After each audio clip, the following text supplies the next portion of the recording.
ሰላም ጤና ይስጥልኝ የተወደዳችሁና የተከበራችሁ አድማጮቻችን እንደምን አላችሁ? ማሜ አብሮነት ቲዩብ ነኝ። ይህ አዲስ ቻናሌ ነው። ባካችሁን ሁላችሁም ሰብስክራይብ በማድረግ ይህንን ቻናል እንድታሳድጉልኝ በትህትና ጠይቃለሁ። በዛሬው ዕለት የማቀርብላችሁ እጅግ በጣም ብዙዎቻችሁን ከኪሳራ ነፃ የሚያደርጋችሁንና ብዙዎቻችሁ ከመታለልም ከመጭበርበርም የምትጠበቁበትን እጅግ በጣም ጠቃሚ የሆነ መረጃ ይዤላችሁ ቀርብ ያለው ቪዲዮውን ስትከታተሉ ላይክ ማድረጋችሁን አትርሱ። ለቻናሉ አዲስ ከሆናችሁ ደግሞ ሰብስክራይብ አድርጉ። ቪዲዮውን እስከ መጨረሻው ተከታተሉልኝ። አመሰግናለሁ። ሌላም የለቀኳቸው በጣም ጠቃሚ መረጃዎች አሉ። ቻናሉ ውስጥ ግቡና እነዚህን ጠቃሚ የሆኑ ቪዲዮዎች መመልከታችሁን አትርሱ። አሁን ወደ መረጃው እናምራ። የማይንቀሳቀስ ንብረት ቤትና መሬት ሲገዙ ማረጋገጥ ያለበት 5 ወሳኝ ነገሮች። የህይወት ዘመን ጥሪቶ በአጭበርባሪዎች እንዳይበላ የአመታት ልፋትና ጥሪቶን አውጥተው የመሬት ወይም የቤት ግዢ ከመፈጸመው በፊት የባለቤትነት ማረጋገጫ ደብተር ወይም ካርታ ማየቱ ብቻ በቂ ይመስለውታል? በፍጹም አይደለም። ይህንን ስህተት ከሰሩ ገንዘቡም መሬቱም ሊያጡት ይችላሉ። በአገራችን የመሬትና የቤት ሽያጭ ከፍተኛ የገንዘብ ዝውውር የሚደረግበት ሲሆንም በዚያው ልክ በርካታ ዜጎች የሚታለሉበትና የህይወት ዘመን ቁጠባቸውን የሚያጡበት ዋነኛ መስክ ሆኗል። ብዙ ጊዜ ገዢዎች በደላላ ግፊት ወይም ካርታ አለው በሚል መተማመን ብቻ ውል ውስጥ ይገባሉ። ነገር ግን መሬት በኢትዮጵያ ህገ መንግስት አንቀጽ 40 መሰረት የህዝብና የመንግስት ንብረት በመሆኑ እኛ የምንገዛውና የምንሸጠው የመጠቀም መብትን ብቻ ነው። ስለሆነም ግዢ ከመፈጸሙ በፊት የሚከተሉትን 5 ነጥቦች በህግ ፊት ማረጋገጥ አለበት። አንደኛ፣ የካርታው ትክክለኛነት። ካርታው በእጅዎ ቢኖርም በክፍለ ከተማ ወይም በወረዳ የመሬት ማኔጅመንት ቢሮ በአካል ቀርበው መሬቱ እገዳ ያለበት መሆን አለመሆኑንና ካርታው በሲስተሙ መኖሩን ማረጋገጥ። ሁለተኛ፣ የጋራ ንብረትነት ወይም መሬቱ በባል ወይም በሚስት ስም ብቻ የተመዘገበ ቢሆንም በጋብቻ ጊዜ የተፈራረመ ከሆነ የሁለቱም የጋራ ንብረት ነው። የትዳር አጋር ሳይስማማና ሳይፈርም የሚደረግ ሽያጭ በህግ ፊት ፈራሽ ይሆናል።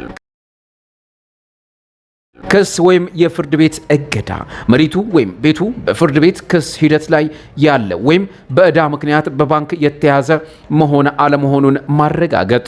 አራተኛ፣ መንግስት ለልማት የማስተር ፕላን ስጋት ቦታው ወደፊት ለመንገድ ማስፋፊያ፣ ለፓርክ ወይም ለሌሎች የመንግስት ልማት የተያዘ ወይም የአረንጓዴ ቦታ መሆን አለመሆኑን ከወረዳው ማስተር ፕላን ማረጋገጥ። አምስተኛ፣ ህጋዊ ውል ማረጋገጫ። በኢትዮጵያ የፍትሐ ብሔር ህግ ቁጥር 1723 እና 2877 ላይ በግልጽ እንደተደነገገው ከማይንቀሳቀስ ንብረት ወይም ከቤትና መሬት ጋር የተያያዙ ማናቸው ሙሎች በህግ ፊት የጸኑ እንዲሆኑ በህግ በጽሁፍ መደንገግና በህግ ስልጣን በተሰጠው አካል ወይም በሰነዶች ማረጋገጫና ምዝገባ ኤጀንሲ ውልና ማስረጃ ፊት ቀርበው መመዝገብ አለባቸው። የመንደር ውል ወይም በደላላ ፊት የሚደረግ ውል በህግ ፊት ዋጋ የለውም። ይህንን የህግ ድንጋጌ ይበልጥ ያጠናከረውና በመላው ሀገሪቱ ባሉ ፍርድ ቤቶች ላይ አስገዳጅ ህጋዊ ትርጉም የሰጠው የፌዴራል ጠቅላይ ፍርድ ቤት ሰበር ሰሚ ችሎት በመመዝገብ ቁጥር 21448 እና መሰል መዛግብት ላይ የሰጠው ውሳኔ ነው።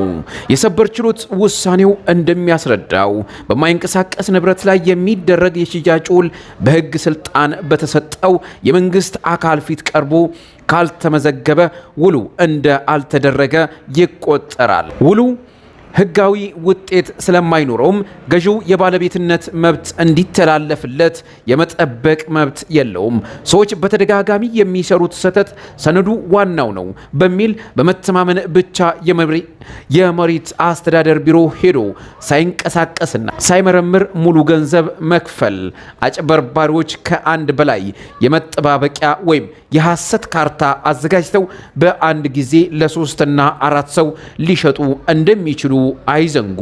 በተጨማሪም ሻጩ የዋህ ሰው ነው፣ ምስክሮችም አሉን፣ ደረሰኝም ተጻጽፈናል በሚል መተማመን የውልና ማስረጃ ምዝገባን ማዘግየት ወይም መተው ሻጩ ከዓመታት በኋላ ዋጋ ሲጨምር ሐሳቡን ቀይሮ ውሉ በሕግ ፊት አይጸናም፣ መሬቴን ወይም ቤቴን መልሱልኝ ብሎ ፍርድ ቤት ቢከሰዎት ቤቱ ላይ መብትና ጥቅም አለኝ የሚል ሶስተኛ ወገን ተከራካሪ ቢከስ ሰበር ችሎት በሰጠው አስገዳጅ ትርጉም መሰረት ንብረቱን ለሻጩ እንዲመልሱ ይገደዳሉ። ለእርሶ የሚመለስልዎት የከፈሉት ዋና ገንዘብ ብቻ ሊሆን ይችላል። ይህም በዋጋ ንረት ምክንያት የዛሬውን ዋጋ አይተካም። ተግባራዊ የሕግ ምክር፣ ማንኛውም የቅድመ ክፍያ ከመክፈሉ በፊት ከሻጩ ጋር በመሆን ወደ መሬት አስተዳደር ቢሮ በመሄድ የንብረቱን የነፃነት ማረጋገጫ በጽሁፍ ይጠይቁ። ውል ከመፈጸሙ በፊት የሕግ ባለሙያ ወይም ጠበቃ ማማከር፣ የሚጠየቀውን አነስተኛ ክፍያ በመፍራት የነገውን ትልቅ ኪሳራ አይዘንጉ። ውድ ቤተሰቦቻችን ቪዲዮው ያደመጣችሁትን ይመስል ነበር። ቤትን ማለት ቋሚ ንብረታችሁ ነው። እንግዲህ ቤትና ቦታ ወይም ባዶ ቦታንም ስትገዙ ማድረግ ያለባችሁን ሙሉ ጥንቃቄዎችን በዝርዝር ያደመጣችሁትን ይመስላል። ይህ ቪዲዮ እንግዲህ ጠቃሚ ስለመሆኑ ምንም ጥርጥር የለኝም። ላይክ ማድረጋችሁን አትርሱ። ለቻናሉም ደግሞ አዲስ ከሆናችሁ ተቀላቀሉን እያልን እንግዲህ በተደጋጋሚ ለማሳወቅ ሞክረናል።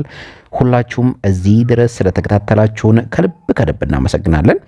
በሌላ መረጃ ደግሞ ምን አይነት መረጃዎችን ለናንተ እንደምናቀርብላችሁ ኮሜንት ላይ ሐሳባችሁን ቁጭ እንድታደርጉልኝ በትህትና ጠይቃለሁ። እንግዲህ ማሜ አብሮነት ቲዩብ በዚህ መልኩ ጽድት ያለው ዝግጅቶችን ለማዘጋጀት ሙሉ በሙሉ ዝግጅታችንን ጥንቅቅ አድርገን ወደ እናንተ የመጣ ነው። ቪዲዮ እንደተመቻችሁ ተስፋ እናደርጋለን። በዚህ ዝግጅት ላይ ይህ ነገር አላስፈላጊ ነው፣ ይህን ነገር አስቀሩት የምትሉት ምንም አይነት ነገር ካለ በኮሜንት አሳውቁን። በተጨማሪም ደግሞ እዚህ ፕሮግራም ላይ ያልተካተተ የሚጎል ወይም የጎደለ ነገር አለ የምትሉት ምንም አይነት ነገር ካለ አሳውቁን። እኛ መስተካከል ያለበትን አስተካክለን መጨመር ያለበትን ጨምረን መቀነስ ያለበትን ደግሞ ቀንሰን አስወግደን ለናንተ ምቹ በሆነ መልኩ ውብና ድንቅ ፕሮግራሞችን ለማቅረብ ሙሉ ዝግጅታችንን ጥንቅቅ አድርገን ጨርሰናል።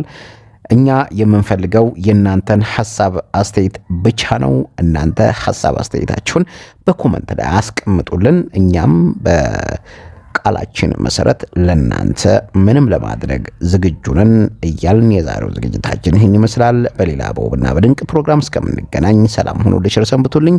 ወሰላሙ አለይኩም ወራህመቱላሂ ወበረካቱ።